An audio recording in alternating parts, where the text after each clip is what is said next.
टुन्ना बचपन से ही बहुत शरारती था। इसके पेड़ से अमरूद तो उसके पेड़ से जाम या किसी के पेड़ से आम वो चोरी करके लाता था। वो ऐसे ही किसी न किसी के बाग से फल चोरी करता रहता था। टुन्ना जब बहुत छोटा था तब बिजली गिरने की वजह से उसके माता पिता की मृत्यु हो गई थी। तभी से टुन्ना अपने चाचा टुना, अपनी चाची टुनी और अपनी बहन टुनिया के साथ रहता था। टुनी के इस तरह के फल चोरी करने की वजह से सबने मिलकर उसके चाचा टुना से उसकी शिकायत लगा दी।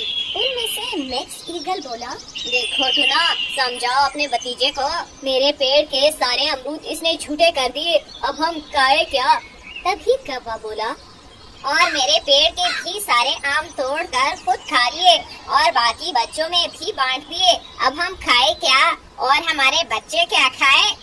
तब पॉपी कबूतर ने बोला, और मेरे गाँव के फसल पर खेलकर सारा फसल नष्ट कर दिया। ऐसा कब तक चलेगा टुना? समझाओ अपने भतीजे को। हाँ टुन्ना भाई, ऐसे नहीं चलेगा। ये कहते हुए सब एक साथ चिल्लाने लगते हैं। हाँ टुन्ना भाई, ऐसे नहीं चलेगा। तभी टुन्ना चाचा को बहुत गुस्सा आ जाता है और वे टुन्ना को बहुत ज्यादा मारने लग जाता है।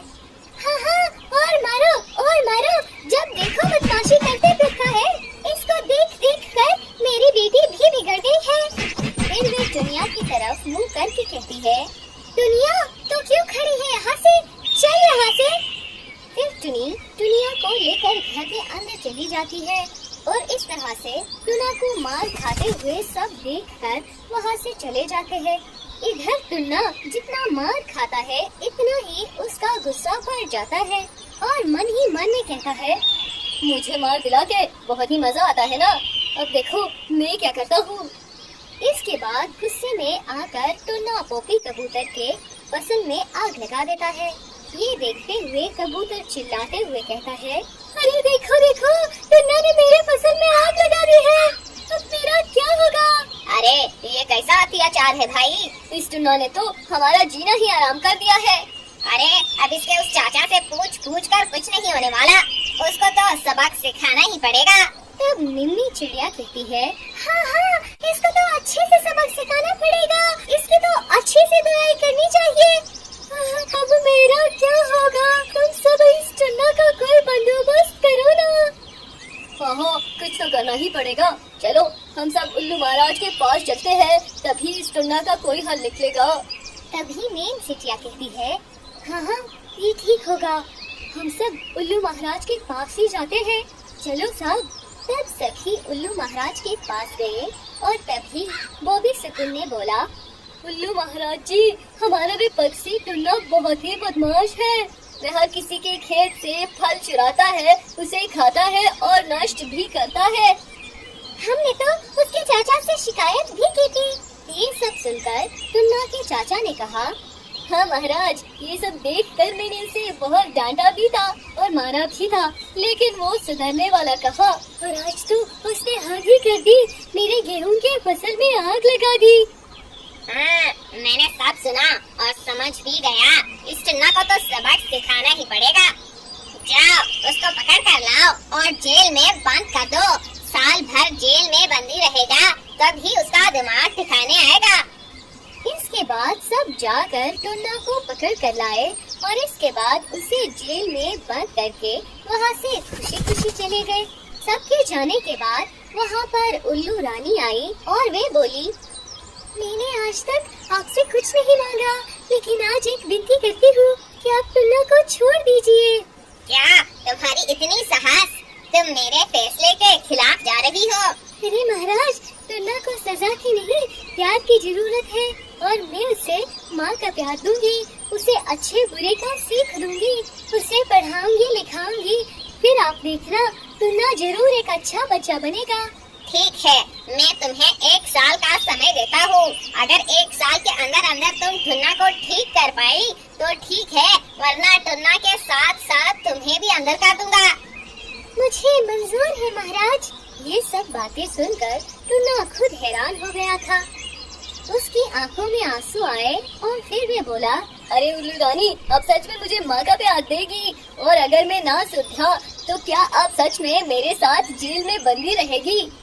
हाँ टुन्ना, सच में अरे आप कितनी अच्छी हो, मैं आपकी हर बात मानूंगा। फिर टुन्ना को उल्लू रानी ने जैसा जैसा बोला वो वैसा वैसा करता गया। उसने जैसे जैसे पढ़ाया वो वैसे वैसे पढ़ता गया और वो सब करता गया। फिर 1 साल के बाद वो एक सुंदर और सुशील पक्षी बन गया। सब उसका ये बदलाव देखकर हैरान हो गए और उसकी ये बदलाव देखकर उल्लू महाराज भी खुश हो गए और उसके बाद से सब मिलकर खुशी खुशी रहने लगे। फिर जंगल में बुखार गिद्ध का खौफ था। मासूम पक्षियों की जाने, उनके अंडे और कोई भी चीज जालिम गिद्ध से सुरक्षित नहीं थी। सब सवेरे जब गिद्ध अपने घर से निकलती तो तमाम परिंदों की दौड़े लग जाती थी। भागो भागो, जब तक दम है भाग लो, लेकिन रंगीले गिद्ध के चुंगल से नहीं बच सकोगे। तुम सब एक दिन मेरी खुराक बनोगे। तमाम पक्षी रंगीले गिद्ध से बहुत परेशान थे, लेकिन वो उससे किसी भी तरह से छुटकारा हासिल नहीं कर पा रहे थे। उसी जंगल में एक नीलू चिड़िया रहती थी। उसने अपने घोंसले में 2 अंडे दिए हुए थे। जब उसे खतरा सर पर मंडराता हुआ नजर आता है तो वो सोचती है, अरे मैं अब क्या करूं? ये जालिम गिद्ध मेरे अंडे खा न जाए। क्यों ना मैं अपने अंडों को कहीं पर छुपा दूं ताकि जालिम गिद्ध की नजर मेरे अंडों तक न पहुंच सके। फिर चिड़िया अपने अंडों को दरख्त के तने में छिपा देती है और खुद घोंसले में जाकर लेट जाती है ताकि दूर दूर से वो जंगल को अच्छी तरह से देख सके। तभी एक कौवा उड़ता हुआ उसी दरख्त पर आ बैठता है। वो बहुत ही ज्यादा दुखी होता है। चिड़िया कौवे को दुखी देखकर उससे पूछती है, अरे कौवे भैया, क्या तुम भी इस जालिम गिद्ध से सुरक्षित रहने के लिए जगह ढूंढ रहे हो? अरे चिड़िया बहन, मैं अपने ऊपर होने वाला कौन सा जुल्म बताऊं? इस खुखार गिद्ध ने तो मेरा पूरा परिवार ही उजाड़ डाला। एक दिन मेरी पत्नी बच्चों के लिए दाना ढूंढने के लिए निकली हुई थी। वो दाने की तलाश में इधर उधर फिर रही थी कि गिद्ध ने उसे अपना शिकार बना लिया। फिर मेरे बच्चों के लिए दाना लेने वाला कोई नहीं था। एक दिन मैं इनके लिए दाना लेने गया हुआ था कि मेरी गैर मौजूदगी में मेरे बच्चों पर हमला करके उन्हें अपना भोजन बनाकर खा गया। अब मैं अकेला रह गया हूँ। कोई भी इस जंगल में मेरा अपना नहीं है। अरे कौवे भैया, मुझे ये सुनकर बहुत अफसोस हुआ और जालिम गिद्ध पर बहुत गुस्सा आ रहा है। तुम चिंता मत करो और मुझे अपना दोस्त समझो। तुम इसी दरख्त पर घोंसला बना लो। हम एक दूसरे का ख्याल रखेंगे। अरे चिड़िया बहन, तुम यहाँ अकेली रहती हो क्या? तुम्हारे कोई बच्चे नहीं हैं? कौवे भैया, मेरे 2 अंडे हैं। मैंने गिद्ध के खौफ से उन्हें दरख्त के तने में छिपा दिया है। हाँ बहन, ये तुमने बहुत अच्छा किया है। कौवा घोंसला बनाकर वहाँ रहने लग जाता है। कुछ दिन ऐसे ही गुजर जाते हैं। चिड़िया के अंडों से बच्चे निकल आते हैं। वो दरख्त के तने में ही अपने बच्चों को भोजन कर जाती थी। एक दिन चिड़िया अपने बच्चों के लिए भोजन लेकर जा रही होती है कि गिद्ध उसे देख लेती है और उसका पीछा करने लग जाती है। चिड़िया दरख्त के तने में जाकर अपने बच्चों को भोजन करवाने लग जाती है। गिद्ध ये सब देख रही होती है। अरे रंगीले, आज तो तेरी किस्मत खुल गई है। आज तो नरम गोश्त से अपना नाश्ता करूँगा। कितने दिनों के बाद ऐसा नाश्ता करने को मिलेगा। अच्छा बच्चों, अब तुमने भोजन कर लिया है। अब मैं चलती हूँ। कुछ देर बाद मैं वापस आऊंगी। चिड़िया जब दरख्त के तने से बाहर निकलती है तो सामने गिद्ध उसके इंतजार में बैठी होती है। गिद्ध को देखकर उसकी सांसें रुक जाती है। वो अपने डर पर काबू पाते हुए गुस्से में कहती है, ए जालिम गिद्ध, अगर तुम मेरे बच्चों को खाने के इरादे से आए हो तो ये तुम्हारी भूल है। मैं तुम्हें अपने बच्चों को हरगिज नहीं खाने दूंगी। चिड़िया की आवाज सुनकर कौवा वहाँ पर आ जाता है और इसके बच्चे भी तन्ने से निकल कर आते हैं। गिद्ध की नजर चिड़िया के बच्चों पर होती है, लेकिन चिड़िया अपने बच्चों को बचाने के लिए खुद को गिद्ध के हवाले करने का फैसला कर लेती है और वे कौवे से कहती है, अरे कौवे भैया, तुम जल्दी करो, मेरे बच्चों को यहाँ से लेकर किसी सुरक्षित जगह पर ले जाओ। मैं इस जालिम गिद्ध का मुकाबला करती हूँ। चिड़िया बहन, इतनी बड़ी गिद्ध का मुकाबला करना बहुत मुश्किल है। तुम अपना ख्याल रखना।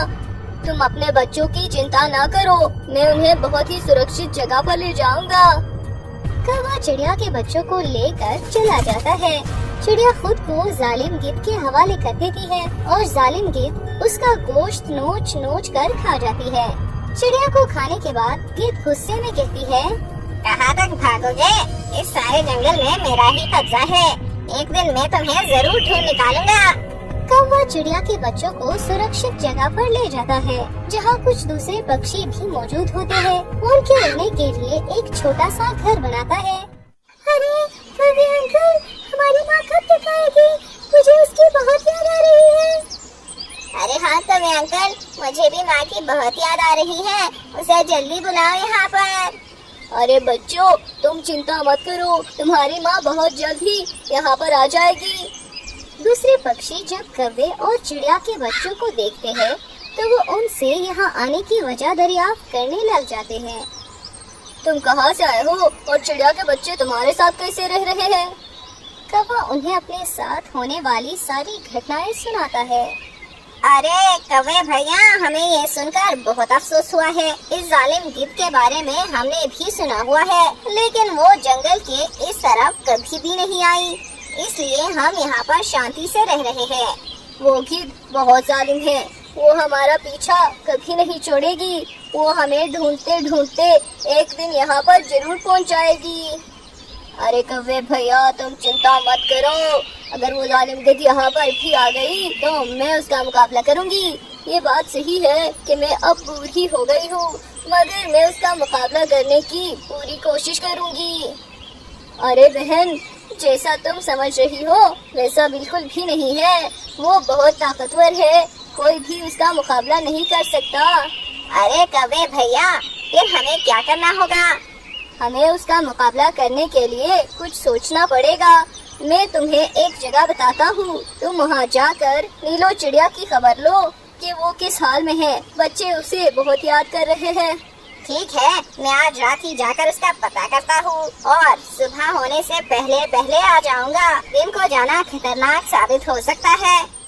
जैसे ही रात होती है, दूसरे परिंदे सो जाते हैं और उल्लू अपने सफर पर रवाना हो जाता है। जब वो कौवे की बताई हुई जगह पर पहुंचता है तो वहाँ पर उसे कोई नजर नहीं आता।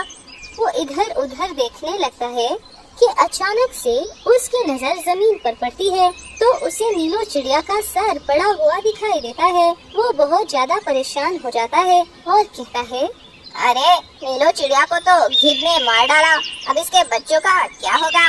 मुझे ये बात जाकर कौवे को बतानी होगी। सुबह सवेरे जब उल्लू वापस आता है तो कौवा उसके इंतजार में बैठा होता है। चिड़िया के बच्चे भी कौवे के पास बैठे होते हैं। अरे उल्लू अंकल, आप हमारी माँ को लेकर क्यों नहीं आए? वो कब आएगी? अरे उल्लू भैया, तुम इतने परेशान क्यों लग रहे हो? नीलो चिड़िया के बारे में कुछ खबर मिली? उल्लू उदास होकर जवाब देता है, अरे मेरे भाई, इस जालिम गिद्ध ने नीलो चिड़िया को भी मार दिया है, अब वो कभी वापस नहीं आएगी। उल्लू की बात सुनकर चिड़िया के मासूम बच्चे रोने लग जाते हैं। तभी कौवा बोलता है, अरे मेरे बच्चों, तुम रो मत, मैं इस जालिम गिद्ध से तुम्हारी माँ का बदला जरूर लूँगा। अब इसे इसके अंजाम तक पहुँचाने का वक्त आ गया है। फिर शाम के वक्त कौवा आसपास के तमाम परिंदों को इकट्ठा करता है। सब परिंदे इकट्ठे हो जाते हैं। जी कौवे भैया, आपने हमें यहाँ पर क्यों बुलाया? हम तुम्हारी क्या मदद कर सकते हैं? अरे दोस्तों, अब वक्त आ गया है कि जालिम गिद्ध को इसके अंजाम तक पहुंचाया जाए, वरना वो एक एक करके सबको मार डालेगी। मेरे पास एक तरकीब है, क्या तुम सब मेरा साथ दोगे? हाँ मेरे भाई, हम तुम्हारे साथ हैं। तुम हमें बताओ कि किस तरह गिद्ध का खात्मा करना है। फिर कौवा अपनी तरकीब सब पक्षियों को बताता है। ये तरकीब बहुत अच्छी है, हम जरूर उसे मारने में कामयाब हो जाएंगे। इसके बाद वो अपने घरों में जाकर सो जाते हैं। सुबह के वक्त उल्लू अपने घर से निकलकर गिद्ध के घोंसले की तरफ चल पड़ता है। गिद्ध उसे देखकर खुश हो जाती है और कहती है, अरे आज तो शिकार खुद चलकर मेरे पास आया है। उल्लू गिद्ध की बात सुनकर कहता है, अरे तुम मुझे क्या मारोगी? मैंने तुम्हारा क्या बिगाड़ा है? मैं तो बस यहाँ से गुजर रहा था। तुम्हें मैं यहाँ से नहीं जाने दूंगी। पहले ही चिड़िया के बच्चे मेरे हाथ से निकल गए हैं, लेकिन वो मुझसे नहीं बच सकते हैं। मैं उसे जरूर ढूंढ लाऊंगी। अरे चिड़िया के बच्चे तो मैंने अभी देखे हैं। मैं तुम्हें उनके पास ले जाता हूँ, लेकिन तुम मेरी जान बख्श दो। अगर ऐसी बात है तो तुम मुझे अभी वहाँ ले चलो, मैं उन्हें नहीं छोड़ूंगी। अगर वहाँ चिड़िया के बच्चे न हुए तो तुम्हारा वहाँ आखिरी दिन होगा। गिद्ध उल्लू के पीछे चल पड़ती है। उल्लू एक दरख्त पर जाकर बैठ जाता है। अरे कहाँ है चिड़िया के बच्चे? मुझे तो नजर नहीं आ रहे। वो देखो सामने जमीन पर बैठे हैं। गिद्ध उड़कर चिड़िया के बच्चों के पास जाती है। तुम मेरी माँ की कातिल हो, हम तुमसे बदला जरूर लेंगे, तुम अब बच नहीं सकती। अरे तुम मेरा क्या बिगाड़ सकते हो? खुद तो उड़ नहीं सकते और मुझे मारने की बातें कर रहे हो। जैसे ही गिद्ध उन पर हमला करने लगती है, पीछे एक तरफ से कौवा अपने हाथ में खंजर लिए उड़ता हुआ आता है और गिद्ध पर वार करता है। गिद्ध जख्मी हो जाती है, लेकिन गिद्ध गुस्से से कौवे पर हमला करने के लिए पलटती है तो दूसरी तरफ से चील अपने हाथ में खंजर लिए उस पर हमला कर देती है। गिद्ध बहुत ज्यादा जख्मी हो जाती है और गिर पड़ती है। अरे उल्लू के बच्चे, तुमने मेरे साथ धोखा किया, तुम्हें इसकी कीमत जरूर चुकानी पड़ेगी। अरे तुम्हारे साथ ऐसा ही होना चाहिए था। तुमने कितने मासूम पक्षियों की जानें ली है। अब तुम भी मरो और मौत की तकलीफ को महसूस करो। जालिम गिद्ध वहीं पर मर जाती है और अपने अंजाम को पहुंच जाते हैं। जालिम गिद्ध के अंत के बाद पक्षियों के सर से खौफ के साए खत्म होने लगते हैं और हर तरफ खुशहाली आने लगती है। तो प्यारे दोस्तों, अगर आपको हमारी ये कहानी पसंद आई है